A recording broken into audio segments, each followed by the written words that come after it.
नमस्कार, बहुत स्वागत है आपका उस शो में जिसका नाम है प्राइमेट 4। प्राइमेट 4 में आज आपको क्या क्या खास दिखाने वाला हूं, पहले आइए उस पर एक निगाह डालते हैं। आज बात होगी उत्तर प्रदेश से आई एक चौंकाने वाली तस्वीर की। सबसे पहले जहां एक तेज रफ्तार कार ने बच्चे को कुचल दिया, लेकिन बच्चे के परिवार वालों ने इसमें साजिश के एंगल की बात की है। ऐसा क्यों कह रहा है परिवार, आपको बताऊंगा। बुलेटिन में यह भी कि भोपाल शहर में आदमखोर दिखे, जिसकी वजह से शहर में पेट्रोलिंग बढ़ा दी गई है। इसके अलावा प्राइमेट 4 में आज माया नगरी मुंबई का हाल, जहां सपना तो शंघाई बनाने का था, लेकिन फिलहाल उसकी तस्वीर तालाब वाली नजर आ रही है। और खेत में पेड़ लगाने को लेकर इतना विवाद हुआ कि लाठी डंडों की बारिश हो गई। लोगों के धैर्य और संयम के घटते स्तर को दिखाती ये खबर भी देखिएगा। लेकिन पहले जरा शुरुआत, घूमता नजर आया टाइगर। सड़क पर घूमते हुए बाघ का वीडियो सामने आया। जंगल और शहर की सीमा पर पेट्रोलिंग बढ़ा दी गई। यहां आपको दिखाई दे रहा है, एक्चुअली यहां अगर आप देखें, भोपाल के करीब घने जंगल हैं और अब धीरे धीरे शहर का विस्तार हो रहा है। तो ये कहना कि शहर की तरफ बाघ निकल आया, कि जब हम सब ये विमर्श कर रहे हैं, तब ये बात भी कहनी पड़ेगी कि हम जिस तरीके से शहरों का विस्तार कर रहे हैं और वो अब जंगलों की परिधि के भीतर भी दाखिल होते जा रहे हैं शहर, वैसे में इन जानवरों का बाहर निकल आना कोई हैरानी की बात नहीं।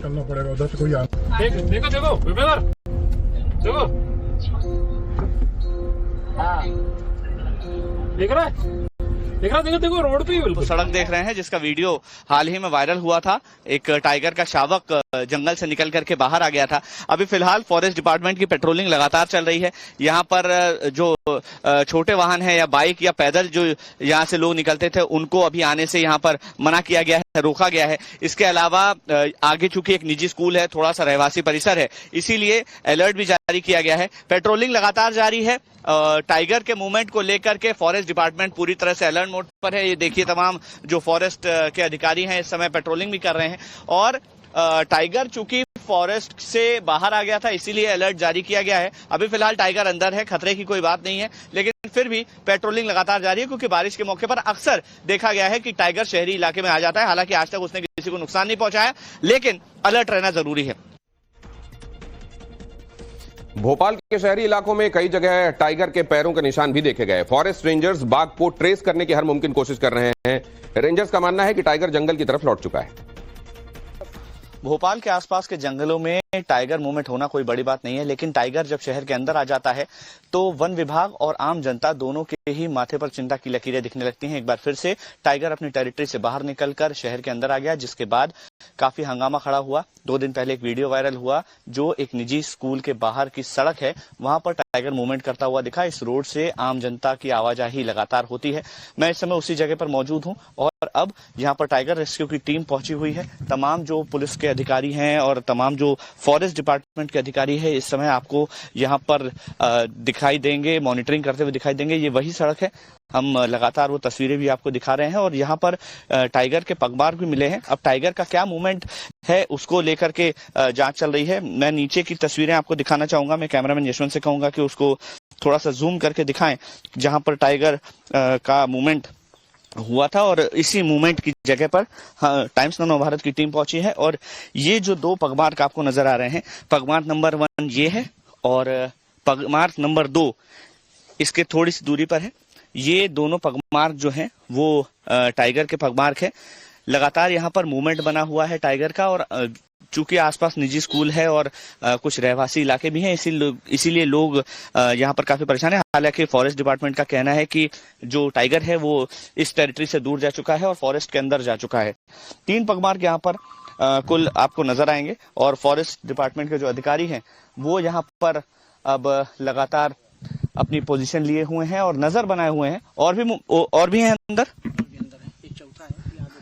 अच्छा, कुल आगे 2-3 पगमार्क और दिखाई देंगे। ये बहुत क्लियर पगमार्क है। बाकी झाड़ियों के आसपास फॉरेस्ट डिपार्टमेंट को और पगमार्क मिले हैं। और इस मामले पर भोपाल रेंज के रेंजर शिवपाल ने क्या कहा, वो भी सुनने वाला है। ये जो केरवा कलियासोत क्षेत्र है, यहाँ पर लगभग 5 बाघों का मूवमेंट है। अभी 2 से 3 दिन पहले एक जो बाघ का शावक है वो चूंकि मुख्य मार्ग पर बाहर आ चुका था, हमारे जो टाइगर फेंसिंग की गई है उससे बाहर की ओर, जिसकी हमारे वन दल द्वारा नियमित 24 आवर मॉनिटरिंग की गई। और उसमें हमने ये देखा कि संस्कार वैली के जो मार्ग है, इस मार्ग पर हमें उसके जो पूर्व में भी यहाँ से उसका आवागमन मतलब आना जाना रहा है टाइगर का, तो यहाँ पर उसके कुछ पगमार्ग पाए गए।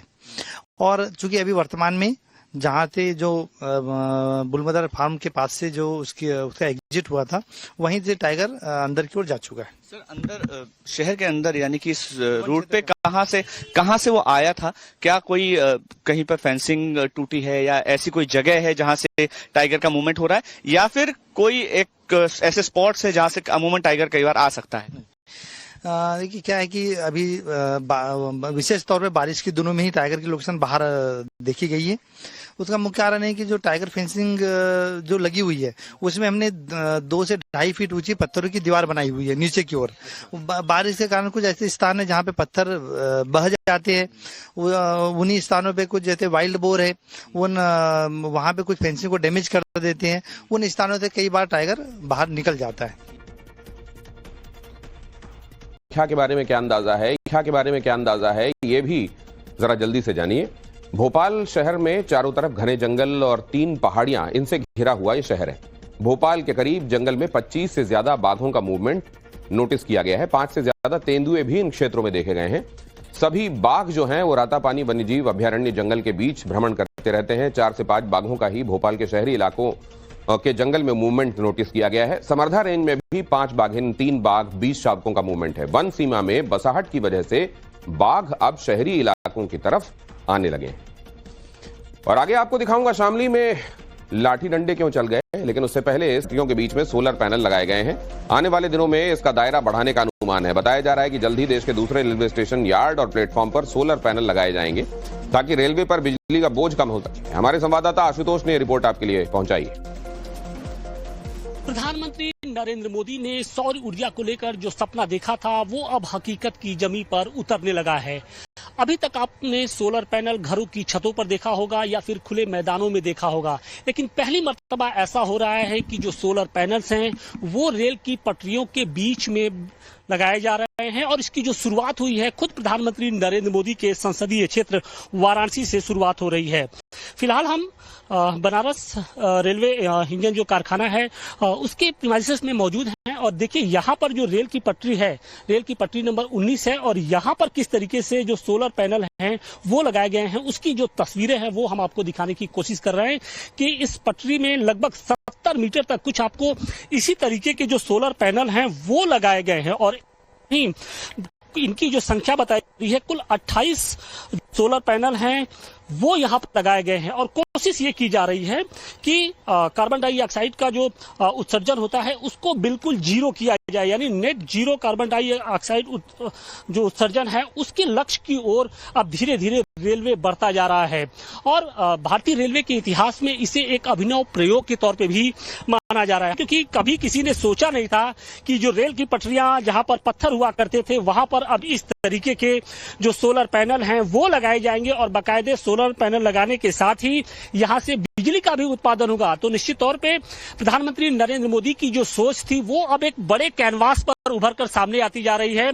और बड़ी बात यह है कि उन्होंने इसकी जो शुरुआत की है खुद अपने संसदीय क्षेत्र वाराणसी से शुरुआत की है। और आप ये देखिए कि 70 मीटर की जो रेल की पटरी है वहां पर इस तरीके के जो पैनल हैं वो अब यहां पर लग चुके हैं और कोशिश ये की जा रही है कि 15 किलोवाट जो बिजली है उसका उत्पादन किया जाए और साथ ही पर्यावरण जो दूषित होता था कार्बन डाइऑक्साइड की वजह से उसको भी जीरो करने की कोशिश की जा रही है। और अब इसकी शुरुआत वाराणसी से हो चुकी है।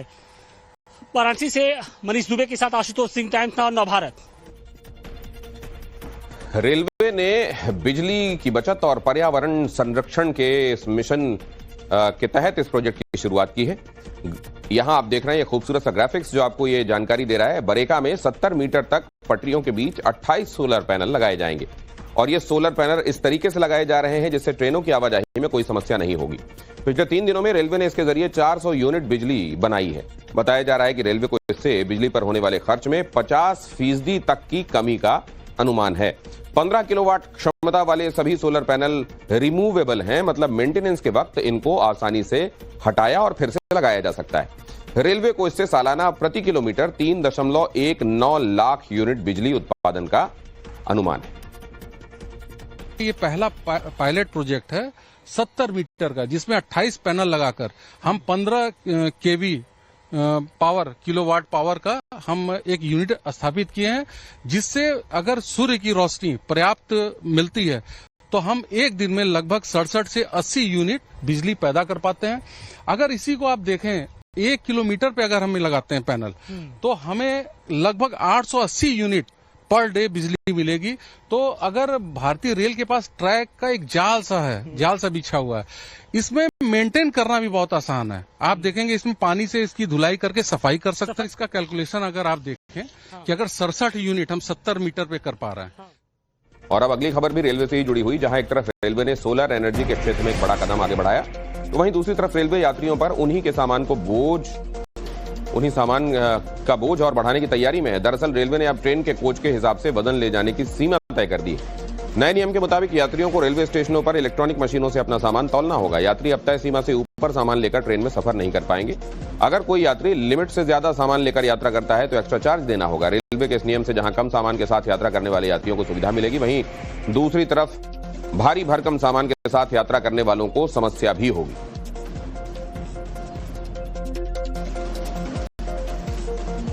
तो अभी तक आप ये देखते थे कि एयरलाइंस के जरिए अगर आप यात्रा कर रहे हैं, हवाई यात्रा कर रहे हैं, तो आपको लगेज के वजन का ध्यान रखना पड़ता था। अब रेलवे में यात्रा करते हुए भी इसका ध्यान रखना पड़ेगा। बहुत जल्दी से आपको बताता हूं कि नियम है क्या। भारतीय रेलवे के नियमों के मुताबिक ट्रेनें अलग अलग क्लास के लिए लगेज की कैपेसिटी अलग अलग तय की गई है ट्रेनों में।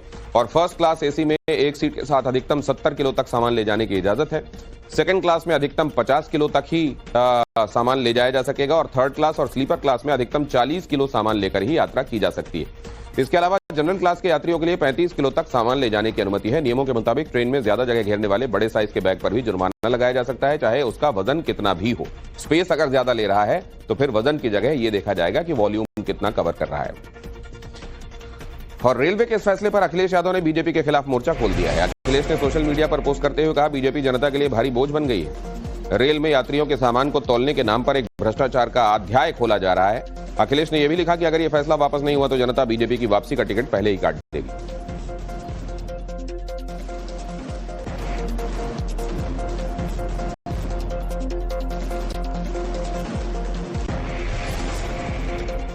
फटा बादल, आई तबाही, आसमानी आफत की चपेट जम्मू कश्मीर के कठुआ में बादल फटा और तबाही हुई है।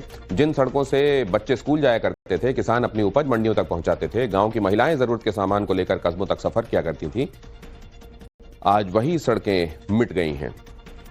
यहां देखिए आप, ऐसा लग रहा है कि सड़क यहां कभी थी ही नहीं। कठुआ के पहाड़ी इलाकों में बादल फटने के बाद जो विनाश आया, उसने केवल घर ही नहीं छीने बल्कि उन सड़कों को भी छीन लिया जो गांव की जीवन रेखा थी। गांव से गांव की जो कनेक्टिविटी थी वो आप देखिए धराशायी है। बादल फटने के बाद कठुआ के कई गांव जो हैं वो प्रभावित हुए हैं। खासतौर पर जंगलोट और घाटी की बात करें तो वहां पर भारी नुकसान हुआ है। जिस जगह पर इस वक्त हम मौजूद हैं, यहां पर कभी रोड हुआ करती थी जहां से गाड़ियां, मोटर बाइक, साइकिल गुजरा करती थी, लेकिन अब ये देखिए कि सड़कों से कनेक्टिविटी पूरी तरह से खत्म हो चुका है, क्योंकि यहाँ पर पत्थर आपको कई सारे दिख रहे होंगे। इसके साथ ही मलबा यहाँ पर आप देखिए किस तरह से जमा हो चुका है। ये सड़क जो है वो सीधा आगे रोड की तरफ जाती थी, लेकिन अब ये पूरी तरह से टूट चुकी है। यहाँ पर बिजली नहीं है, लोगों से कनेक्टिविटी जो है वो खत्म हो चुकी है। फिलहाल आप ये तस्वीर देखिए कि यहाँ पर कितने हाइट तक ये जो मलबा है आपको नजर आ रहा होगा। पेड़ के कई हिस्से जड़ से उखड़कर नीचे की तरफ गिरे हुए हैं। ऐसे छोटे छोटे पत्थरों से पूरी सड़क जो है वो भर चुकी है। कई सड़कें तो टूट चुकी हैं। तो अब यहाँ से गाड़ियां नहीं गुजर पाएगी, इसलिए बड़ी मुश्किल हो रही है लोगों को यहाँ पर जाने के लिए। और यहाँ पर इतना ज्यादा अगर बात करें तो पानी और मिट्टी जो है वो भर चुका है लोगों के घर में। फिलहाल यहाँ से लोगों को सुरक्षित स्थानों पर जरूर भेजा गया है। कठुआ में सड़कें टूट चुकी हैं, कनेक्टिविटी जो है एक गांव से दूसरे गांव की वो खत्म हो गई है।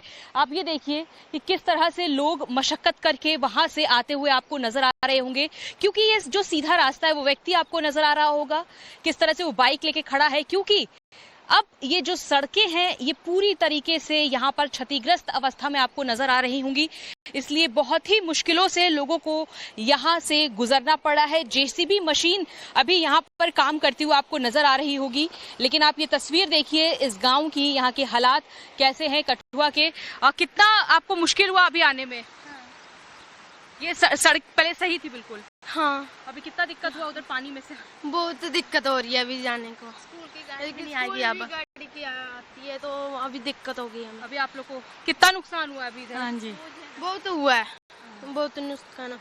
हमारा घर भी हो। तो आप देख सकते हैं यहाँ पर तमाम लोग जो यहाँ रहा करते थे उन्हें कितनी मुश्किल हो रही है, क्योंकि आप ये देखिए यहाँ पे पहले पक्की सड़कें थी, यहाँ से गाड़ियाँ गुजरती थी, लेकिन अब इसकी स्थिति देखिए, इसको बनाने में भी काफी वक्त लग जाएगा। फिलहाल यहाँ पर तमाम जेसीबी मशीन है, यहाँ पर पीडब्ल्यूडी के अधिकारी मौजूद है कि किस तरह से यहाँ पर जो काम है वो शुरू किया जाए। बादल फटने की एतराजी केवल कठुआ के किसी गांव या पहाड़ी तक सीमित नहीं है। किश्तवाड़ की चोटियों पर भी कहर बरपाने के बाद कुदरत ने कठुआ के शहरी क्षेत्र को निशाना बनाया है।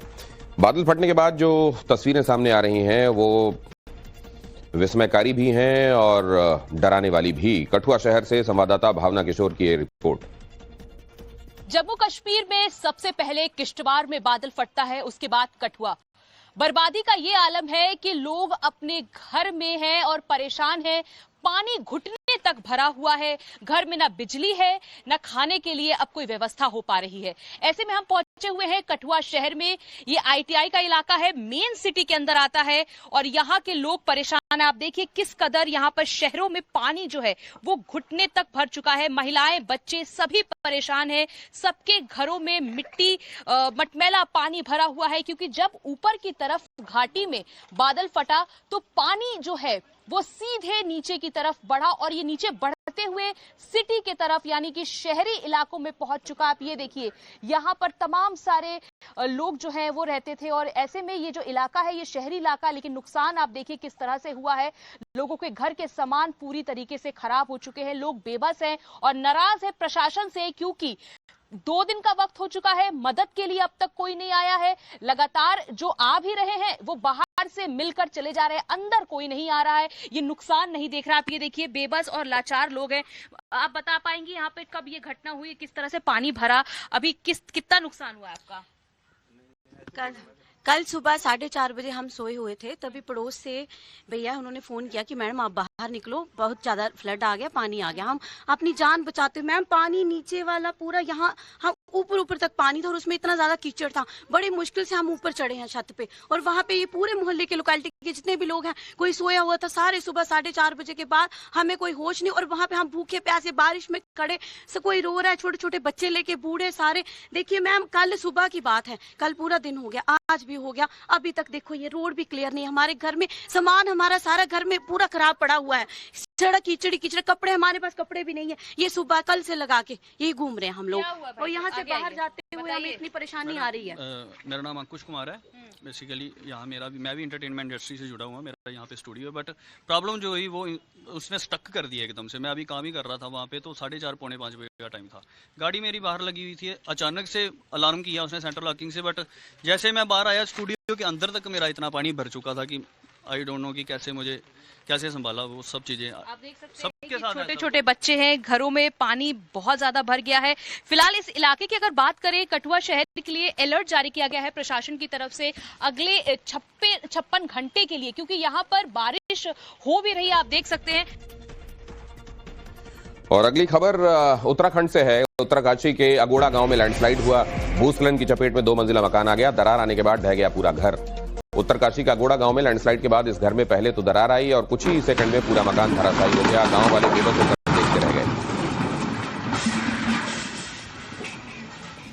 और आगे आपको दिखाऊंगा, इलाकों में पानी घुस रहा है और प्रशासन की तरफ से लगातार एडवाइजरी भी जारी की जा रही है। हमारी सहयोगी श्वेता ने आपके लिए रिपोर्ट भेजी है। दिल्ली के अलग अलग यमुना के तटीय इलाकों से आज हम आपको हाल दिखा रहे हैं, क्योंकि यमुना का पानी डराने लगा है। आपको इन तस्वीरों को देखकर समझ में आएगा कि यमुना अपने सामान्य स्तर से कितनी ऊपर है। हथनीकुंड बैराज से 18 गेट खोले जाने के बाद से ही दिल्ली में यमुना का स्तर लगातार बढ़ रहा है। यमुना खतरे के निशान से ऊपर बह रही है और यहाँ जहाँ कालिंदी कुंज से हम आपको तस्वीरें दिखा रहे हैं, यहाँ अपने सामान्य स्तर से कई फीट ऊपर इस वक्त यमुना बहती हुई नजर आ रही है। और आज सुबह से ही एक बार फिर से यमुना का जो जल स्तर है खतरे के निशान से ऊपर है। कल दोपहर 1 बजे के बाद से ही यमुना अपने खतरे के निशान को पार कर चुकी है। हालांकि दिल्ली सरकार लगातार ग्राउंड जीरो पर मौजूद है और कोशिश यही है कि जल्द से जल्द जितने भी तटीय इलाके हैं वहां से लोगों को सुरक्षित इवैक्यूएट किया जाए, क्योंकि देखिए जो वार्निंग मार्क होता है यमुना के जलस्तर का वो 204.50 मीटर होता है, जबकि डेंजर मार्क होता है 205.33 मीटर। वहीं इवैक्यूएशन ऑफ पीपल जो होता है यानी कि लोगों को तटीय इलाकों से निकालने का काम वो 206 मीटर जब यमुना का जलस्तर क्रॉस कर जाता है तब होता है शुरू। आज सुबह से ही अगर हम बात करें तो थोड़ी देर पहले तक जो यमुना का जलस्तर था वो खतरे के निशान के ऊपर ही बना हुआ था और लहरें जो है वो इतनी तेज हैं। आप अगर देखें लहरों का बहाव, अगर आपको मेरे विजय विनेश दिखा पाए तो लहरों का बहाव जो प्रवाह है वो बहुत तेज है। बहुत ज्यादा तेजी के साथ जो यमुना की लहरें हैं वो उफान मार रही हैं और इसीलिए जो तटीय इलाके उन्हें खाली करवाया जा रहा है। आसपास लोगों को बिल्कुल नहीं जाने की सलाह दी गई है। और मेरे पीछे मैं कोशिश करूंगी विनेश अगर आपको दिखा पाए, जो आप ये ब्रिज देख रहे हो, जो येलो ब्रिज देख रहे हैं येलो कलर, वो समझ लीजिए उसके जो पिलर्स होते हैं वो नीचे कई फीट तक नजर आते हैं सामान्य तौर पर, लेकिन अब अभी आप देखिए तो बहुत कम हिस्सा ही उस पिलर का आपको नजर आ रहा है, जिससे आप समझ पाएंगे कि कितनी ज्यादा जो पानी है वो अभी ऊपर चढ़ा हुआ है इस इलाके में। मवेशियों को आप देख सकते हैं, जहां तक सूखी हुई जमीन होती है, जहां मवेशी होते हैं वो मवेशी आपको दिखाई देंगे कि कैसे पानी में बिल्कुल डूबे हुए नजर आ रहे हैं। और यकीन मानिए मैं यहाँ कालिंदी कुंज में जब मौजूद हूँ तो मैं देख पा रही हूँ कि लहरें बिल्कुल तेजी के साथ आगे की तरफ आ रही हैं और यही वजह है कि प्रशासन की तरफ से लोगों को यहाँ से दूर रहने की सलाह दी गई है। वीडियो जर्नलिस्ट विनेश के साथ श्वेता श्रीवास्तव, दिल्ली टाइम्स नाना भारत। महाराष्ट्र के नांदेड़ में भी मूसलाधार बारिश ने जमकर तबाही मचाई है। आलम ऐसा है कि जहां कभी गांव हुआ करता था, नदी ने अपनी हदी लांघकर वहां डेरा बना लिया है। हमारे सहयोगी अतुल ने आपके लिए रिपोर्ट भेजी है। महाराष्ट्र के नांदेड़ में बीते 2-3 दिनों से जबरदस्त जो बारिश हुई है उसकी वजह से हसनाल गांव जो मुखेड़ तालुका में पड़ती है वहां पर बादल फाड़ जो बारिश हुई है उसकी वजह से क्या तबाही हुई है वो तस्वीरें हम आपको ताजा दिखा रहे हैं। बेहद ही विचलित कर देने वाली, दिल को एक तरह से परेशान कर देने वाली ये तस्वीरें हैं, क्योंकि जितने भी घर इस गांव में हैं इस समय या तो पूरी तरीके से पानी के अंदर हैं या पूरी तरीके से जमींदोज हो चुके हैं। और ये वजह हुई है कि अचानक से आसमान से जो आफत, बादल फटने की रफ्तार से बारिश जो हुई है उसकी वजह से बताया जा रहा है कि यहाँ पे जितने भी मकान थे, कच्चे झोपड़े थे, घर थे, वो पूरी तरीके से जमींदोज हो गए हैं। और जो लोग यहाँ पर ग्रामीण रहते हैं वो अपना जो सामान है वो यहां से ले जाता हुआ दिखाई दे रहे हैं। सामान जो था, आधे से ज्यादा अनाज जो थी घर में, बाकी सारी जो चीजें रखी हुई थी वो पूरी तरीके से तबाह बर्बाद हो गई। उसमें आप यहां पर देखें शासन प्रशासन के साथ साथ सेना के जवान भी हमें यहां पर डिप्लॉयड दिख रहे हैं। उपराष्ट्रपति चुनाव में एनडीए वर्सेस इंडिया गठबंधन जंग तय दिखाई दे रही है। विपक्ष ने बी सुदर्शन रेड्डी को उम्मीदवार बनाया है। खड़गे ने विपक्ष के साझा उम्मीदवार के नाम का ऐलान किया। सुप्रीम कोर्ट के जज रह चुके हैं बी सुदर्शन रेड्डी। गोवा के लोकायुक्त भी रह चुके हैं सुदर्शन रेड्डी। आंध्र प्रदेश के रहने वाले हैं जस्टिस बी सुदर्शन रेड्डी।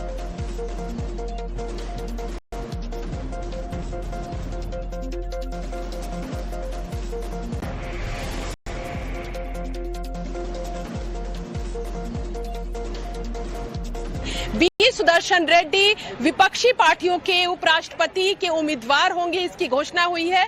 इसके साथ ही अगर उनकी पृष्ठभूमि की बात करें तो आंध्र प्रदेश के रहने वाले हैं, हाईकोर्ट और सुप्रीम कोर्ट के रिटायर्ड जज हैं, पहले लोकायुक्त रहे हैं गोवा के और एक किसानी बैकग्राउंड से है, जो कहीं ना कहीं कांग्रेस और विपक्षी पार्टियों को ऐसा लगता है कि जिस मूल्यों की लड़ाई और संविधान की लड़ाई को लेकर वो बीजेपी के खिलाफ लड़ रहे हैं उसको कहीं ना कहीं इस उम्मीदवार की वजह से मजबूती मिलेगी, ये कहना था मल्लिकार्जुन खड़गे का। उन्होंने ये भी बताया कि तमाम विपक्षी पार्टियों ने एक मत से इस उम्मीदवार को अपना समर्थन दिया है। वहीं विपक्षी पार्टियों के साथ, क्योंकि आम आदमी पार्टी इंडिया अलायंस से अलग दिख रही थी, लेकिन इस कैंडिडेट के साथ आम आदमी पार्टी भी अब विपक्षी पार्टियों में ऑन बोर्ड है। एक ऐसा व्यक्ति जो आंध्र प्रदेश हाईकोर्ट का जज रहा, जो आसाम हाईकोर्ट के चीफ जस्टिस रहे और सुप्रीम कोर्ट के जज रहे और सारी जिंदगी जो है कॉन्स्टिट्यूशनल वैल्यूज को अपहोल्ड करने की कोशिश की। ऐसे एक नाम को हम लोगों ने आगे किया है। अब एमपीज डिसाइड करेंगे कौन जीतेगा कौन हारेगा। नंबर गेम में तो पिछड़े हुए हैं आप लोग, विपक्षी पार्टियां, क्या ये कोशिश रहेगी नंबर कि नंबर दे के हम लोगों ने कैंडिडेट नहीं बने, हम लोगों ने ideological stands, constitutional values, respect for freedom struggle, respect for the idea of India को देख के जो आदमी उसको आगे बढ़ा सकता है, उस लड़ाई को आगे ले जा सकता है, इन तमाम फैक्टर्स को कंसीडर करते हुए कैंडिडेट को आगे किए हैं। और नंबर सियासत में कुछ भी हो सकता है। और अब अगली खबर ये कि बिहार में राहुल गांधी और तेजस्वी यादव की वोटर अधिकार यात्रा का आज तीसरा दिन है और आज ये यात्रा गया जी के वजीरगंज से शुरू होकर नवादा पहुंची। हमारे सहयोगी साकेत ने आपके लिए रिपोर्ट जुटाई। राहुल गांधी और तेजस्वी यादव आज नवादा में है, जो वोटर अधिकार यात्रा है उनका वो लेकर वो यहाँ पर पहुंचे। और देखिए किस तरह से यहाँ पर भीड़ जो है वो बहुत ज्यादा यहाँ पर लोगों की है और लगातार हर जगह जहाँ से राहुल गांधी का काफिला गुजर रहा है, बड़ी संख्या में लोग सड़कों पर वहाँ पर दिख रहे हैं। तो ये तस्वीर आप देखिए किस तरह से लोग यहाँ पर जुटे हैं। बहुत से लोग यहाँ पर खड़े हैं राहुल गांधी को देखने में। एक बार बात भी करते हैं। राहुल गांधी को देखने खड़े हैं, कहाँ तो निकल गए, देखा कहाँ? नहीं देख पाए भिड़े ये जो वोटर अधिकार यात्रा कर रहे हैं ये क्या लगता है कि इसका कोई फायदा होगा? एकदम होगा, एकदम होगा। वोट कटा है, एकदम कटा, यहाँ भी कटा है। आपका वोट कटा? जी हाँ जी, कटा है। हमारा फैमिली का वोट नहीं था तो दोबारा उसको एडिट करवाया। आपको क्या लगता है? सब वही वोट तो कटवे किया है सर, ऐसी बात नहीं। सबका वोट हमरा 7 आदमी का वोट में 1 आदमी का वोट है, बाकी 6 आदमी गायब, किधर चला गया पता नहीं चलता है ही नहीं, नामे निशान नहीं है। अब सबका प्रूफ वगैरह जैसे जैसे मांग रहा है लोग वैसे वैसे दे रहे हैं। और मुंबई में भारी बारिश से हालात लगातार बिगड़ते जा रहे हैं। भारी बारिश की वजह से मुंबई एयरपोर्ट पर किस तरह से पानी भरा हुआ है, जरा वो देखिए। मुंबई में बेहद ज्यादा बारिश बीते कुछ दिनों में हुई है और इस वजह से एयरपोर्ट में भी ये देखिए, एयरपोर्ट